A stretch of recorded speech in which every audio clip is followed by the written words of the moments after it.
Afton and the leak. Probably one of the most iconic when it comes to Springlock failures is William Afton. William Afton from the games, that is. In this version of the story, William Afton basically got destroyed by these Springlocks. He was fully impaled by the Springlocks in the Springlock Bonnie suit after trying to escape the ghosts of his victims. He thought hiding inside the Spring Bonnie suit would protect him, but hey, he was wrong. It turned out that there was water on the floor which, when he touched, caused the Springlocks in the suit to loosen, or water that possibly dripped down from him, and also his breath. This caused the Springlocks to malfunction, they fully released and impaled William, ultimately causing his death. However, this is William Afton, so even dying would not keep him dead forever. It only keep him dead for a little while. We later learned that one of the vengeful spirits, or possibly a pair of them, cursed William to experience the pain that they had felt, thereby extending his life indefinitely, no matter the pain he suffered. Which is how William Afton can be a shambling corpse,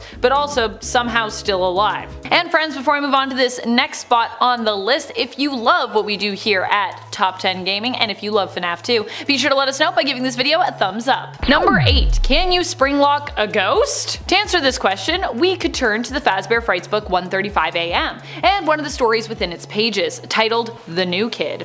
In this story, a young boy named Devin befriends the new kid at school, Kelsey. However, while his other friend Mick seems to really like Kelsey, and at first, Devin does too, eventually Devin becomes jealous of Kelsey. When Kelsey seemingly ditches them one day when they're all hanging out, Devin decides to get revenge on him for doing this. Finding a new hangout spot, a now abandoned former Freddy Fazbear's Pizzeria, Devin dares Kelsey to put on a Springlock suit. Kelsey does this and begins dancing around, but doing so, of course, triggers the Springlocks within the suit to release, seemingly impaling him. While initially Devin and Mick leave Kelsey there for dead, Devin eventually returns to investigate,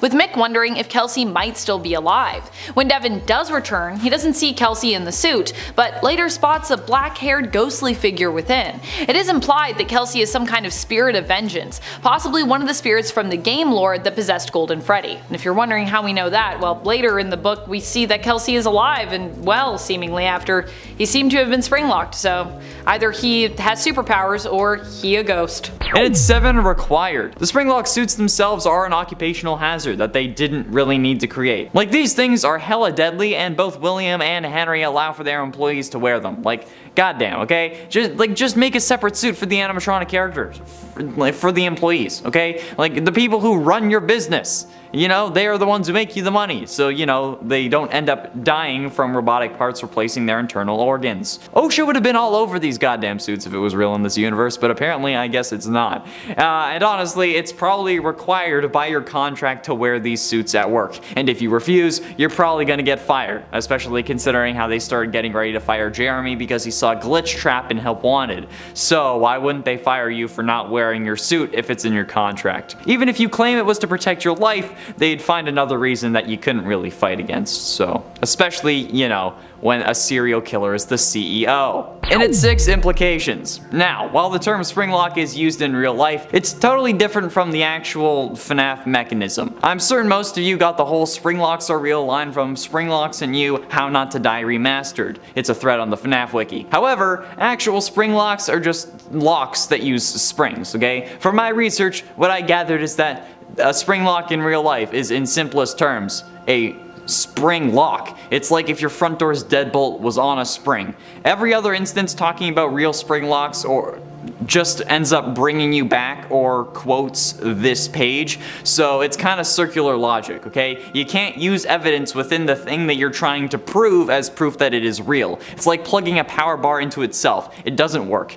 You can't use the same article to prove that Springlocks are real, okay? Because they're not. At least their game form isn't. But if the Springlock failure was real, I think the implications of, like, all of this being real in general is like one of the worst things. You get it? Like, it's definitely in the top 10. Get it? It's a little meta content joke for you because this is a top 10 list. It's in the top 10. Halfway through into number 5, comments. I've mentioned this in previous videos, mostly to explain why there won't ever be an actual real FNAF restaurant that you'll be able to walk into, and it still remains true since we're only getting a virtual diner that you can only order online. However, I think that one of the worst things still, and especially when it comes to these suits, is the goddamn comments about them. You wanna know a comment that I saw yesterday? Well, yesterday for me as I was writing this, Wednesday for you. Okay, I saw someone say that they want to be spring-locked. What? Why? Why would you want to be spring-locked? Do you know how messed up that is? You're saying that you want to be killed by this thing? Because there's some hotlines that you should call. Like, why on sweet heaven's earth would you want to be spring-locked? Do you know how absolutely agonizingly painful that would be? That would be one of the worst things imaginable, okay? Holy sweet Lord baby Jesus W. Christ. That would be one of the worst ways to go, if not the worst way. At least, like, as far as, like, actually could happen goes, I think, at least, okay? Because, like, a volcano would suck, but it's a bit unrealistic. It's a bad idea, okay? Stop doing this. Stop saying this. Okay, talk to a doctor. Number 3, payback. Going back to the Fazbear Fright story, the new kid from the 1:35 a.m. book, Kelsey, wasn't the only one to get spring-locked in the story. When Devin returns to the abandoned Freddy's to see if Kelsey might still be alive, he notices the suit is empty. He thinks he sees something further inside, and so he decides to reach into the mouth of the suit, only for the suit to seemingly clamp down on his arm. Of course, you should never do that. If you see something and you're like, oh, maybe I'll put my arm in this thing where my arm could get stuck, don't do it. The more he struggles, the more he seems to get sucked into the suit. Sure, this isn't so much a spring-lock failure from the inside, you know, and no one's wearing the suit in some of these. It's more reminiscent of the bite of '83, because I don't think there was anyone in that suit. But this is still a spring-lock suit failing. So, while different, I still consider it to be a failure with consequences. Consequences being, you know, Devin also likely died. Number 1, multiple. Well, Shadow Freddy and RWQFS-FASXC may have been debunked as spring-lock failure victims by Scott himself, this theory didn't come out of nowhere. In fact, many thought that they were among those generally referred to in FNAF 3 during Phone Guy's recording for night number 4. Here, Phone Guy mentions that the spring-lock suits are being discontinued as a result of an unfortunate incident at the sister location involving multiple and simultaneous spring-lock failures, which I gotta say, it makes sense to me too, because I'm like, what were all these multiple spring-lock failures? What does that entail, and how many were there? Oh boy. In at 10, Devin. The story, The New Kid from 1:35 a.m., the third Fazbear Frights book, revolves around Devin, Mick, and Kelsey. Devin and Mick are outcasts from their class, and they aren't really popular. You know, they aren't cool. But when the new kid Kelsey arrives, they try to make a new friend, despite Kelsey being incredibly charismatic and adored by everyone in the school. Over time, Devin grows jealous of Kelsey since, you know, he has everything that he wants. So, in an act of revenge or in an effort to gain control, Devin hatches a plan to lure him to an abandoned Freddy Fazbear's and trap him in a spring-lock suit for a couple hours. To try and maybe, like, humble him, I guess. I don't know what the plan was here, but the plan, whatever it ended up being, goes incredibly wrong. After getting in the spring-lock suit, it fails, as expected, because, you know, it's a FNAF book, causing blood to soak into the fur of the animatronic, and, you know what happens when a spring-lock fails. So, yeah. Devin and Mick leave Kelsey for dead so they won't get in trouble, but something doesn't feel right. So a week later, Devin returns to the scene of the crime like the idiot that he is, sticks his hand in the animatronic's mouth to try to find a body, and snap. The spring locks fail yet again because for some reason someone reset them, and as per usual, Devin gets his hand stuck inside the machine and bleeds out, but not before seeing black hair in the suit. Instead of blonde hair. Would you want to be spring-locked? Hopefully you said no, but whatever you answered, the opposite will happen unless you like this video, okay? You got 5 seconds. 5, 4, 3. Thank you. See, there you go. Now you will either be spared or not, depending on your life choices, and probably previous trauma. Let's keep going. In at 9, you. Spoiler alert for a fan game, but if I say which fan game, it will spoil it. So if you want to avoid spoilers, skip to the next number, okay? I'll give you a chance to do that. Alright, now that you've prepared for the spoilers, A Shadow Over Freddy's is a FNAF fan game created by Fiznom on Game Jolt. It was released on the 25th of April 2018, and it was made by the same guy who's currently working on FNAF Plus, so you know it's gonna gonna be good. The gameplay of A Shadow Over Freddy's is a hybrid between a traditional point and click and a free-roaming horror game. So you click and it's flat. The player ends up waking up to find themselves with no memories and a Freddy Fazbear's Pizza and is tasked with surviving the 5 nights. The player is given different tasks and then you have to complete them before 6 AM and then getting out of the establishment. However, the ending of the game has you getting trapped in a Springlock suit and being left to rot, meaning that you're a Springlock victim, and I don't like that, so yeah, number 9.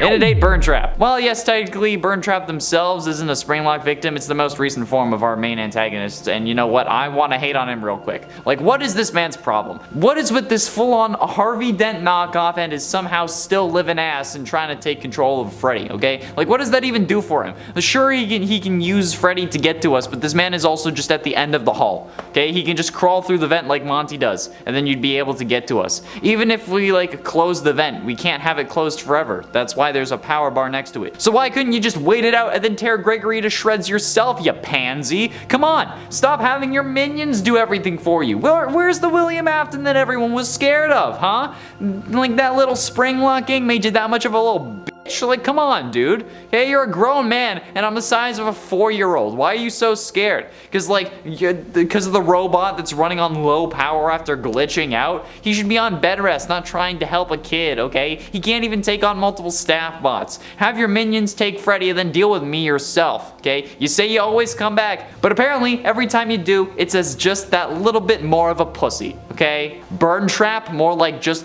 burn. Number 7. The Amazing Escape. William Afton in the books is much more lucky, or perhaps just more brilliant than his video game counterpart. At least when it comes to dodging Springlocks somehow. Like in the games, he ends up getting Springlocked, but instead of being killed by this experience, he miraculously survives, seeming to somehow pull a Harry Houdini and just escape that. While Charlie activates the Springlocks in the suit he's wearing at the end of the novel Five Nights at Freddy's The Silver Eyes, we learn in the next book, The Twisted Ones, that the blood found in the scene ends up being analyzed in a lab and found to be fake blood. Finally, in the 4th closet, it is confirmed that William Afton, while harmed, miraculously survived being Springlocked. I don't know how this is possible, but it's a thing that happened. Pretty impressive considering in most other cases, it's pretty much a death sentence. Number 6. Triggered by wriggling off mini arenas. This is probably my favorite consequence when it comes to the Springlocks malfunctioning. Likely because you yourself actually get to experience failure in a way. But obviously not in real life because that would be awful and horrible and extremely painful. Instead, you experience it in game. So although you can't feel it, you can't imagine what it would feel like, which honestly is also terrifying to do. This time when the Springlocks fail, it is as a result of your movement. You are the one who must wriggle to shake off the mini arenas, which are climbing up the suit and attempting to kinda climb into it with you. If this happens enough times, the mini arenas jump scare will get triggered, implying your death by mini arenas. However, if you also wriggle too much to keep them off you, without winding the Springlocks back up enough, you will trigger the Springlocks release, which will also result in your death by being impaled by suit parts, which are released by those Springlocks. Yikes. Number 5. The Fate of Shadow Freddy. Shadow Freddy is thought by some, in regards to lore, to have been a possible Springlock victim. The consequences of this employee's Springlock failure would be, of course, that they died. That's right, people believe that Shadow Freddy, who appears to be somewhat ghostly in nature, is actually the spirit of a former Freddy's employee, who died while wearing a Springlock Freddy suit. It's believed that for one reason or another, the suit malfunctioned, murdering its wearer. As a result, Shadow Freddy was born to haunt its former workplace, and was also likely one of the reasons that Springlock suits stopped being used, at least temporarily. Although apparently not soon enough, as there were other failures that occurred possibly even after this one. Number 4. The Fate of RWQFSFASXC. Some believe that not only is Shadow Freddy a victim of the Springlocks failing, but so is the shadowy figure of RWQFSFASXC. They believe that this shadowy Bonnie was another employee who, instead of being killed by the Springlock Freddy suit, met their end while inside the Springlock Bonnie suit, which also failed. My question is, if these employees happen to both die as a result of wearing and using the Springlock suits and the suits malfunctioning, did they die on the same day? Because if not, why would you ever continue to use these suits as a company? And why would you ever, as an employee, agree to get in another one? Unless one of them was hired after the other one and like no one told them about what happened to the last person to put on one of those suits? Still, legal liability right there. Like, my alarms are going off for like lawsuits. Of course, this was only a theory anyways, and actually one that Scott claimed was incorrect in regards to the true origins of both Shadow Freddy and RWQFSFASXC. Getting close to the end, in at number 3, Garvey. A psychopathic, cold-blooded killer. He stopped being human long ago. That's how Garvey is described in the extras for Domitibus, okay? The game from which he is the penultimate antagonist of. As a human, he was the man who killed the missing children, and then later went on to get trapped in Spring Bonnie, becoming Springtrap, and then was burned to a permanent death in the Fazbear Frights fire, which is where the two timelines start to separate. Garvey is a more gory version of Springtrap from FNAF 3, obviously. However, it's not actually William Afton, since the game was released before the name reveal and even before FNAF 4. Springtrap, but with hardly any exosuit or animatronic casing, whatever you want to freaking call it. He crawls on all fours and uses his left hand as a foot and his left foot as a hand, like some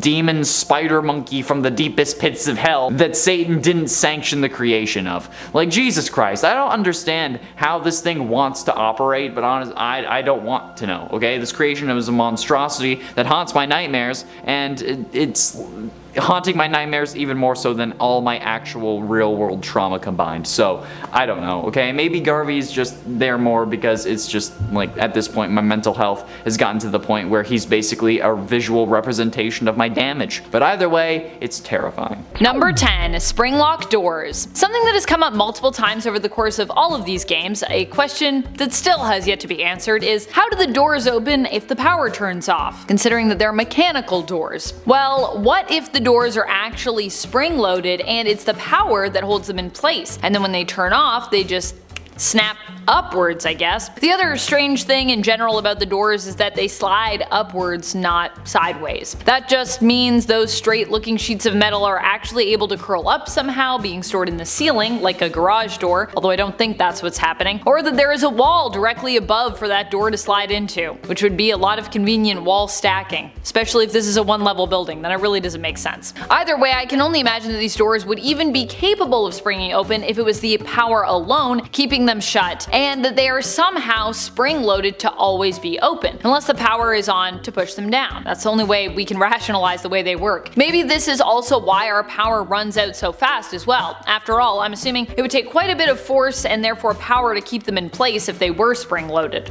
Number 9, Kelsey is Andrew. Kelsey is the new kid in one of the stories from Fazbear Frights, number 3, 1:35 AM. Coincidentally, I think one of my favorite books in the Fazbear Frights series. The story itself is also titled appropriately The New Kid. It centers around Kelsey, who is a new kid at school that everyone likes because he is so friendly and good looking. In the end, Kelsey ends up being betrayed by his new friends that he's made, who try to scare him by taking him to an abandoned Freddy's location and making him dance around in a Springlock golden Freddy suit, which of course malfunctions, killing him. Later on, one of the friends comes back for Kelsey only to get stuck in the suit himself and see a corpse inside that doesn't seem to match Kelsey's appearance. This corpse is noted as having black curly hair, which led many fans of the books to speculate that Kelsey is in fact the vengeful spirit Andrew, who also appears in another story later on in the book series, The Man in Room 1280 from the 5th Fazbear Frights book. In that story, the vengeful spirit, whom many believe to be Andrew, one of the spirits that possesses the Stitch Wraith, appears as a dark boy with curly hair wearing an alligator mask. With a description of his hair matching that of the corpse found inside the Springlock golden Freddy suit, it's easy to see why people think Kelsey is Andrew.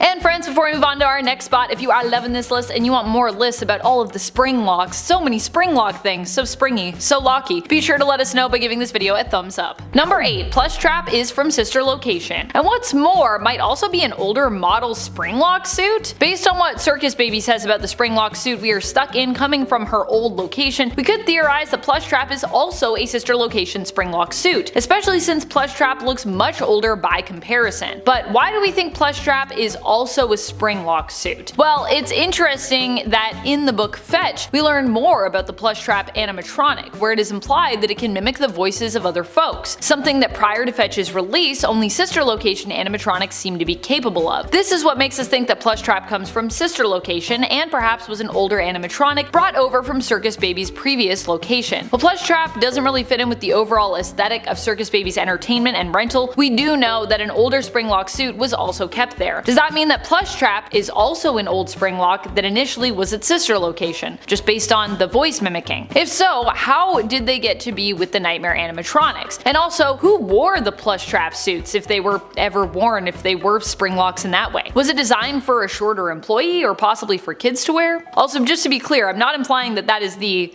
Springlock suit that we are in Sister Location when you're playing the game, because yeah, I don't know how tall Michael Afton is, but I don't think he's as small as Plushtrap. And it's 7 Fred Trap. Fred Trap is exactly what you'd expect. It's Springtrap on a yellow Freddy animatronic, okay? The designs are actually scarier than normal Springtrap to me, and I guess maybe it's because bears are scarier than bunnies in general. I think that Scott made William use the Spring Bonnie suit because of how Scott himself was scared of Bonnie, but that's just idle speculation. I also think that originally William was planning on using the Fredbear suit, hence its superpowered jaw, but after Crying Child bit the dust, pun intended, he decided to use the Bonnie suit instead, since, you know, thanks to Elizabeth, he knew that Crying Child might be possessing Fredbear. But he wasn't, okay, and that's also idle speculation, but anyways, it's speculation from a DM who tells stories and knows how to story build, so maybe I'm onto something here. But anyway, there are still more rundown versions of also scrap versions of Fred Trap, which are already terrifying. And at 6, William Afton again. I say again, even though technically Burn Trap was on the list already, but also some may not consider that the same thing. But what I mean is, in the context of this number, it makes sense, okay? Could William have suffered a Springlock failure before getting trapped in the Spring Bonnie suits like we see in FNAF 3? You know what? It's possible. And it explains why I said again. It certainly appears that way in the FNAF novels, because William is described as having scars that are consistent with the Springlock failure before becoming Springtrap in the books. So, could it have happened in the games? I doubt it. The reason we think it could be possible is because we hear of an incident at a sister location that has multiple and simultaneous Springlock failures, so maybe that could have been William, okay? There are plenty of people that it could have been, but William having to deal with it would definitely get them put out of commission, at least for a time. But then, considering how he kept using the suit afterwards, I doubt it, because, you know, trauma, but again, he's a psychopath, so. Halfway through into number 5, Grim Chica. The first Springlock victim in the Final Nights series, Grim Chica is a primary antagonist in Final Nights 3, Nightmares Awoken. Unlike the others, she's not a Reaper animatronic, which is a good thing because Jesus Christ, those things are horrifying. But Grim Chica holds a strong appearance to the Springlock suit posters in the Night 3 cutscenes, but her faceplates are very hard to spot, and she's almost entirely purple. Purple, you know that, you know purple! The glowing accents inside of her resemble a human corpse, because of course it does. She lacks a bib. She's very slim, like Toy Chica, luckily, except for the hips, which appear to be much wider because, you know, she's got to give birth to those dummy thick Chica babies. And it's also revealed that Grim Chica is a Springlock in the museum level, saying, quote, a victim of a Springlock failure forever forced to haunt the suit she was wearing. I don't get it, man. Like, why? Why would you do this to Chica? I put this on the list instead of Grim Freddy because, well, I mean, like, it's Chica, okay? And look at what they did to my girl. Okay, well, look at how they massacred my girl Chica. Alright, it's rude. In at 4, Shadow Animatronics. One of the oldest theories is that the Shadow Animatronics are the first Springlock victims, and this comes to us after FNAF 3's phone guide dialogue that mentions multiple and simultaneous Springlock failures, which some interpreted as multiple Springlock suits failing at once instead of multiple Springlock mechanisms within one suit. So the line of multiple and simultaneous Springlock failures could mean either multiple of the Springlocks inside one suit failing at the same time, or more than one Springlock suit failing at the same time. This led some to theorize that previous employees were killed in the Springlock suits, which is where the Shadow Animatronics come from. This is supported by the fact that these are versions of Freddy and Bonnie, the two animatronics who do have Springlock suits, but I'm pretty sure this was disproven by Scott at some point, or at least he mentioned that it was wrong. Sorry, there are also multiple holes with the theory, but anyways, Shadow Animatronics still pretty cool. Number 3, Funtime Bonnie is a Springlock suit. Funtime Bonnie really only appears in Sister Location as an empty head, but what if there is something else going on with this animatronic? After all, there is one animatronic who we also don't get a good look at in the game, but who we are pretty familiar with by the end of it, just based on our experiences. That would be the Springlock animatronic that we are stuck in temporarily. While we never see it explicitly, we also never get to see Funtime Bonnie explicitly either. This has led some to theorize that Funtime Bonnie is said Springlock suit and is the older animatronic that Circus Baby was referring to. The only thing that seems odd is how new we'd imagine Funtime Bonnie to look, but then again, it's more likely that the animatronics at Sister Location are actually really old and have just been well maintained and possibly refurbished, and possibly, you know, hidden away there. After all, Circus Baby's Pizza World seems to be one of the first locations, I think? This timeline is hard to keep track of, so forgive me if I'm wrong about something that has not actually been confirmed, so I guess we can't really be wrong about much. Number 2. Springlock suits were designed to malfunction. You have to wonder, when you learn how easy it is for a suit to malfunction, if the suits themselves were ever actually made with the intention of functioning in a safe manner. It seems more likely that they were made with the intention to do harm. The spring locks can malfunction if not wound up securely and properly before the wearer dons the suit. Not winding up the springs properly can result in them simply going back to their original position, impaling the wearer. The thing that I find very suspicious is how a small amount of moisture, such as that which comes from heavy breathing or even just moisture in the air, can cause the spring locks to completely loosen. These are also suits that you'd think were intended for you to move around in, acting as the character you were dressed up as. And yet in Sister Location, we are warned not to move too much, as this can actually set off the spring locks, implying either the locks were not at all secure when the suit was put on us, or that they are so temperamental that basic movements could set them off, never mind jumping around, dancing, or in general performing as the character that you happen to be dressed as, which is what I'd assume would be expected normally of an employee donning a mascot suit.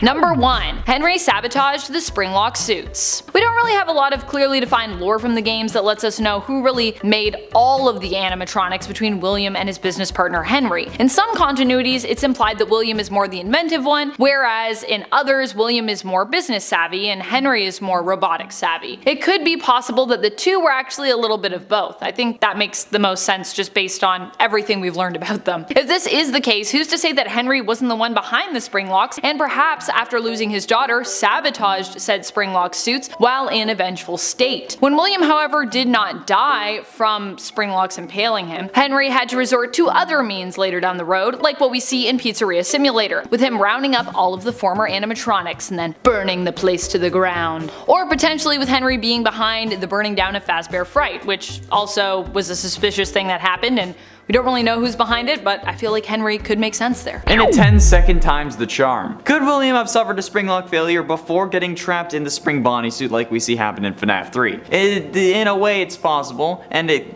appears like that's the case in the FNAF novels, since William is described as having scars that are consistent with a Springlock failure before becoming Springtrap in the books. So could it have happened in the games? Could William have been the reason the Springlock suits were retired in the first place, since we hear of an unfortunate incident at the sister location? So is that unfortunate incident actually William? There are plenty of other people that it could be as well, but William having to deal with it would certainly get them put out of commission, at least for a time. But with William continuing to use the suits afterwards and putting it on like we hear in FNAF 3, and then again he ends up failing in FNAF 3 as well, it's unlikely, so no. In a 9, Golden Fredbear. One theory that I've seen plenty of times, and I'm pretty sure mostly started around FNAF 4, was that Golden Freddy and Fredbear are the same animatronic, suggesting that the reason Golden Freddy is all limp and lifeless in the original FNAF and FNAF 2 is because his endoskeleton was removed after Crying Child's bite in 1983, and that's why the suit has to teleport around and cause hallucinations, because it can't physically move. This would also probably mean that Crying Child would be the one in the Golden Freddy suit. However, we know that this isn't true, based on characters being separate in Ultimate Custom Night, although I guess that might not mean much, and just like coloring and size, since Golden Freddy is much smaller than Fredbear would have to be, since Fredbear would have to accommodate a human plus the robot parts, and Golden Freddy wouldn't, since, you know, Golden Freddy would just be an animatronic and not a Springlock suit. But honestly, at this point, the actual design doesn't really seem to matter much apparently, since Springtrap went to Scrap Trap and then went to Burn Trap. But from the evidence, it seems like Golden Freddy is merely an illusion or a hallucination created in the mind of Michael Afton. See our Golden Freddy was never real video for more info on that, because that proves this idea wrong. And you're all gonna be mad at me, but you know what? That video deserves more love, or at least interaction. In at 8, Elizabeth Afton. I've seen a few people asking if, or assuming that, Elizabeth Afton was a victim of a Springlock failure. And the truth is, she wasn't. The Circus Baby animatronic isn't a Springlock suit, since a Springlock suit in this case is defined as a suit that contains robotic parts, but uses a special mechanism that when cranked moves those robotic parts to the side so that a person can climb inside and wear the robot like a suit. The Baby animatronic isn't one of those, because there's no way to actually wear this animatronic. Baby it's just a robot, so there is no way that she could have Springlocked Elizabeth. Elizabeth is just a normal victim of her father's killing spree, which resulted in her somehow wanting to make him proud, despite him being the reason she's dead. Directly. Like, not even an, he just because he made the animatronic thing. No. Nobody else had a hand in her death aside from him. But she still wants to make him proud. I don't know. I guess baby crushed her body and then her sanity too. Which, I mean, I'd understand.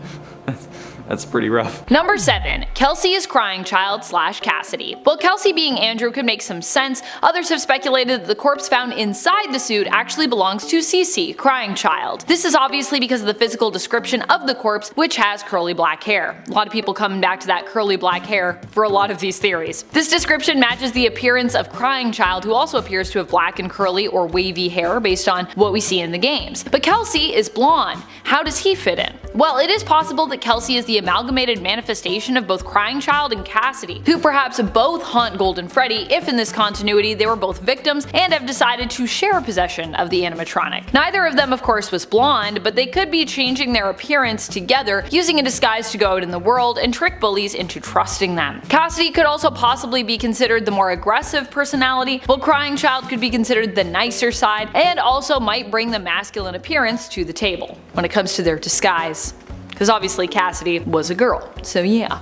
Number 5. Yellow Suit. In FNAF 2 on night 6, Phone Guy's call reveals that he is surprised you came into work at the location, as it is meant to be shut down for a while. He tells you that there was an incident that happened involving the yellow suit in the back, which many have theorized to be the Springlock suit used in the missing children incident, where 5 victims went missing. Some even think that this phone call is referring to that incident. Phone Guy claims that someone wore the yellow suit, and ever since the animatronics have been acting strangely. Is it because they had victims stuffed into them, and possibly because those victims' souls are making the animatronics behave more aggressively because they're possessing them?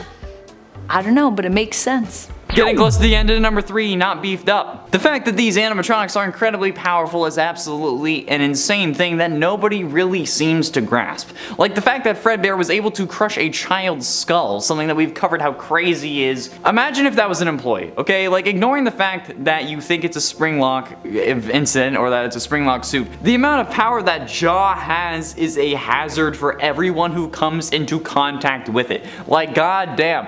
And before you say anything, okay, it wasn't a Springlock failure. I don't know how many times I need to go over that. There's no Springlocks in the mouth, and they weren't active at the time. Okay? It can't be a Springlock failure. So these animatronics are just insanely powerful animatronics. Alright? Which would be explained by them being intended to kill, which also explains why it would have the power to crush Crying Child's skull. The way I see it, William probably wanted to use the Fredbear suit as his kill suit because, you know, Freddy's the more popular character, but then he had to change to Bonnie after, you know, his son was killed in the suit, especially considering how he saw Elizabeth end up possessing Baby, so he was probably worried that Crying Child did the same with Fredbear, so yeah, that's the way I see it. But ultimately, in number 2, Springlocks are real. Okay, you see, if I was to actually do like a cosplay of the purple guy and actually do it without it being a joke, I'd probably end up using a purple phone case, because, you know, you gotta reference the phone guy. But I don't need a Springlock crank, because those aren't actually a thing in real life. While the term Springlock is used in real life, it is a totally different mechanism from the actual FNAF thing, okay? I'm certain most of you got the whole Springlocks are real line from the Springlocks and You How Not to Die remastered thread on the FNAF wiki. However, actual Springlocks are just locks that use springs. From my research, what I gathered was that a Springlock in real life is in the simplest of terms if your front door's deadbolt was on a spring. Every other instance talking about real Springlocks just simply brings you back to that page or quotes that page, so there's really only one source. Springlocks, as they're used in the games, do not exist in real life. Alright, that is a myth. The term is used, but it's 2 separate words instead of one, and they mean totally different things. So please stop. And at 10, moisture sensitive. One of the things that I find to be the absolute dumbest thing about not only these damned suits, but also the FNAF series in general, is how stupid it is that the Springlock mechanisms inside the Springlock suits fail with moisture. Sure, it explains why William gets Springlocked because the room was dripping and whatever, the ceiling was leaking, and it makes everyone confused with Crying Child because he was crying, Despite that not being a Springlock failure, everyone thought it was because he was crying and, you know, moisture. But in actual practice, that is a horribly flawed mechanic. Like, if me breathing and sweating is going to make the metal bits snap on me, why would I do it in a hot robotic suit? That seems like a horrible and stupid idea. Like, yes, okay, put me in a hot and sweaty environment that gets me killed if it gets wet. Well, that's not a liability at all. I get sweaty wearing my freaking Doctor Strange costume, okay? Imagine a giant suit full of metal, okay? That would also be heavy as hell to walk around in too, only making the sweating worse. In at 9, designer. You see, there are a decent amount of people that for some reason think that these Springlock suits were made with pure intentions. By William Afton. This kind of goes hand in hand with the idea that William started killing after losing his kids, but we know that that's not the case. Since thanks to the fast facts found in FNAF AR's files, we know that the Funtime animatronics were some of the first ones ever made, and considering the abilities of Baby and her comrades, we know that they were made in order to kill, meaning that even if the Springlock animatronics were the very first animatronics ever, it's reasonable to assume that they were also designed with death in mind, which explains multiple things. But honestly, if William made the Funtimes with death in mind, it's likely that he did the same with the Springlocks, you get me? And if you think that a suit that can snap at a moment's notice and shove pounds of metal, bars, cogs, gears, and chains and more into the same space as your body would be made with pure intentions, you should stop watching these videos and go to a therapist. Seriously. I have a number. In at 8, no bonus. The Springlock mechanism is probably the most intuitive thing that FNAF's world invented. The ability to move robotic parts out of the way enough for a human to fit inside is nuts. And while it may be dangerous, we also drive over 100 kilometers or miles, whatever, per hour in huge metal death boxes, so we can't necessarily complain about it. And while yes, they have their faults, there is nothing compared to the ability to be both animatronic and suit. That's an incredible feat of technology, and I'm sure they play into it with the marketing. Like, I mean, we hear the Foam Guy tapes from FNAF 3 talking about these things, okay? And he never mentions a bonus or anything like that for you risking your life with one of these damn suits. And even if you end up getting Springlocked, there doesn't really seem to be any compensation package for your loved ones. Hell, if you die, you may not even get your severance. Actually, maybe that's why they do it. Your family can file a lawsuit since, you know, you died on the job, but that's a lengthy court battle against a massive company with a serial killer who has yet to be caught at the front lines. It's not really gonna do much good for your fam. So the fact that you don't get a bonus if you get in one of these suits, let alone get Springlocked, no thanks. It's a red flag. Swipe left. And at 7, Kelsey. The New Kid from 1:35 AM is a story from Third Fazbear Fright's book. The story revolves around Devin, Mick, and Kelsey. Devin and Mick are outcasts. They aren't really popular, you know, they aren't cool. But when the new kid Kelsey arrives at their school, they try to make a new friend. Despite Kelsey being charismatic and adored by everyone in the school, over time Devin grows jealous of Kelsey, because, you know, he's adored and loved by everyone in the school. So, in an act of revenge, or to maybe try to gain control over him, Devin hatches a plan to lure Kelsey to an abandoned Freddy Fazbear's to trap him in a Springlock suit for a few hours. I guess to try to humble him, I guess? I don't know why you thought that this would be a good thing, but obviously the plan goes horribly wrong because it's a FNAF book. After getting in the suit, the Springlocks ended up failing, as expected, because it's a FNAF book, causing all of the blood to soak into the fur of the animatronic and pool around the ground. Devin and Mick leave Kelsey for dead so that they won't get in trouble, but then something doesn't feel right. So a week later, Devin returns to the scene of the crime to make sure Kelsey's body is still there. He sticks his hand in the animatronic's mouth because he doesn't think about fingerprints, and snap. The Springlocks fail yet again, as per usual, and Devin gets his hand stuck inside the suit and bleeds out. But not before seeing a body in the suit, with black hair instead of Kelsey's blonde hair. I don't know, okay? Could this be a character that we have yet to see in the games? Probably not. It's just a character in the book, alright? This doesn't happen in the games, okay? It's a myth. This is just a book thing, okay? Stop. And at 6, unintentional. You see, there are a decent amount of people that for some reason think that these Springlock suits were made with pure intentions. By William Afton. This kind of goes hand in hand with the idea that William started killing after losing his kids, but we know that that is not the case. Since thanks to the fast facts found in FNAF AR's files, we know that the Funtime animatronics were some of the first ones ever made. And considering the abilities of Baby, at the very least, we know that these were made in order to kill. we know that was a thought in his brain. Meaning that even if the Springlock animatronics were the very first animatronics ever, it's reasonable to think that they were also designed with death in mind, which explains multiple things.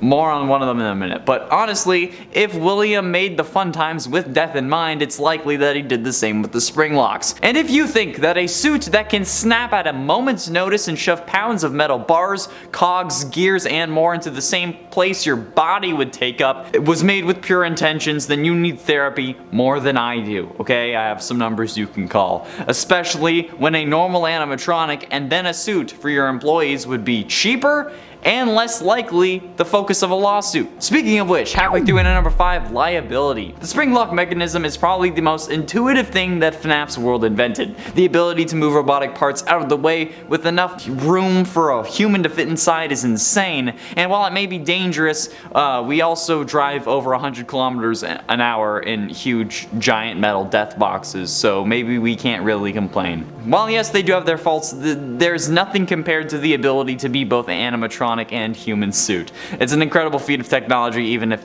just absolutely the dumbest idea ever. Because it's terrifying for the same reasons that it would be in game. Someone can dress in it and pretend to be a robot, okay? It can clamp down on you in any second, and it has done so multiple times before. The Springlock suits themselves are an occupational hazard that they did not need to end up creating, but like, I don't know, like these things are so hella deadly. Why would both William and Henry allow for their employees to wear them? Especially Henry, like goddamn. Just make a separate suit for the animatronic, okay? Like make a separate suit that your employee can wear. It's the employees, the people who run your business. They make you money, so that, you know, they don't end up dying from robotic bits replacing their, you know, normal human organic bits in a hot suit that fails when it gets moist. You know, sweat, breathing.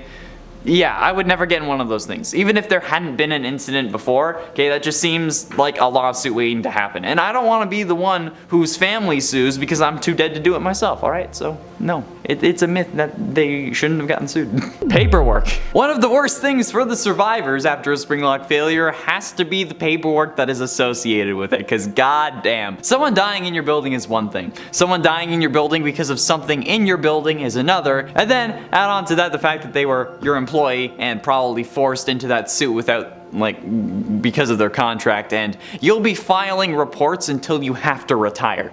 Okay, especially because one mistake on those papers means like even more paperwork, and I don't really know anyone who likes to do paperwork. Personally, I hate it, but that's also because my ADHD makes me like, it makes it unbearable for me, honestly. Like, it's even tough to write scripts sometimes, but I mean, eventually I have to, but like that's where my brain thrives, you know, in that stressful environment, which is not good for my health. But if it was that kind of paperwork, I would honestly just quit, because there was no way in hell that I would even want to attempt to keep my focus on that when I can just scroll through TikTok or YouTube instead. So yeah, no thanks. But ultimately, into number 2, replaced. Oh yeah, don't forget your bones being replaced with metal ones. Yeah, like sure, there's surgery for people who need repairs or replacements, okay? I think like hip replacements are probably the most common actually. However, those have whole processes behind them to ensure a fast recovery and, you know, survival. Not being infected, all of a sudden being shoved full of metal bones where normal ones used to be, that's a guaranteed infection at the very least, especially considering how, you know, your normal bones have to go somewhere else. And whether they're just crushed and then spread out inside you or just pushed out the other side, you're going to be in a hell of a lot of pain. Plus, you know, probably not alive, which I guess is a good thing, since you won't really have to deal with the intense pain for too long, hopefully. But this actually makes me think, if you replace all of your bones with metal ones, are you still you? Is this like a Ship of Theseus moment? Am I about to have like a WandaVision finale? Or like, are we just our brain? And if we are our brain, does that mean that if we have a brain transplant, do we become another person despite it still being my body? And does that mean that we're just like a brain piloting a bone mech with meat armor? Oh no, existential crisis! And finally, in at number one, death. I mean, don't get me wrong, okay? But the worst thing about a Springlock failure has to be the whole death part, right? Ignore my mumbling. I mean, honestly, okay, it's obviously not for some of you, given the whole comments thing earlier, but the only reason you wouldn't die in a Springlock suit is because you're a main character and need to be around for the story. And then you're just in agonizing pain for the rest of your life. Yeah, the only people who have survived a Springlock failure, well, confirmed, is William. So, yeah, and you know, he's like the main antagonist of the game and was only able to survive since the spirit of a victim was keeping him alive. And in the books, William also ended up getting Springlocked before, but then got out of the suit, since Dave Miller, who was revealed to be William, has scars from a previous Springlock failure from before he becomes Springtrap in the books. So the only one who can ever really survive seems to be William, and he's survived it twice. Anyone else is boned, and personally, I'd rather not die by having millions of small metal bits and several dozen large ones shoved into my body, trying to replace my body. I would rather die peacefully in my sleep with Chica's hand around my throat.